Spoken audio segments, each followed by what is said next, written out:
The night was heavy with tension, the kind that clings to your skin and won't let go. I sat with the others, the scent of unleavened bread and bitter herbs filling the room. Jesus was there, as always, but his presence felt different, weighted, as if he carried a burden too great for one man.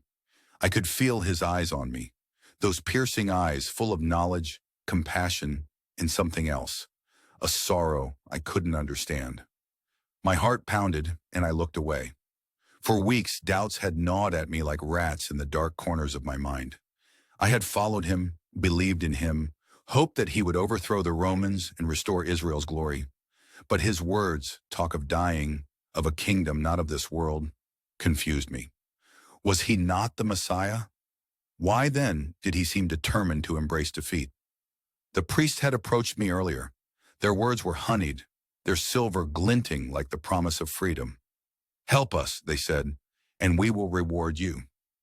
30 pieces of silver, enough to start a new life, enough to silence the doubts in my head. I told myself it wasn't betrayal.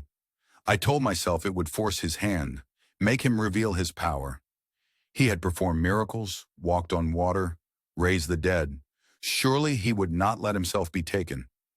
But as I sat at the table, his words sliced through my pretense. "One of you will betray me." The others protested, their voices frantic, but I felt his gaze settle on me. My throat tightened as I whispered, "Surely it's not I, Rabbi." "You have said it," he replied, his voice steady, his eyes unyielding. Later in the garden, I led the soldiers to him. The silver weighed heavily in my pouch, a burden I could not ignore. When I saw him standing there calm and resolute, my courage crumbled.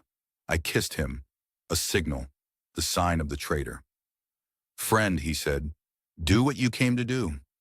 Friend. The word stabbed deeper than any sword. And then it was done. The soldiers seized him, and he did not resist. I stood frozen as they led him away, the cries of the disciples fading into the night.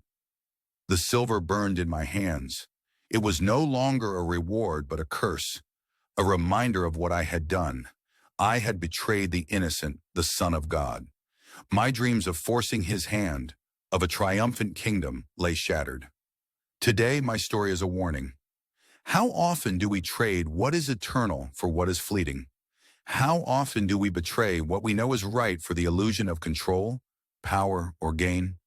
The silver will always burn, and the cost of betrayal is more than we can bear. But unlike me, you can still turn back. Jesus forgives even those who betray him, if they seek his mercy. The question is, will you?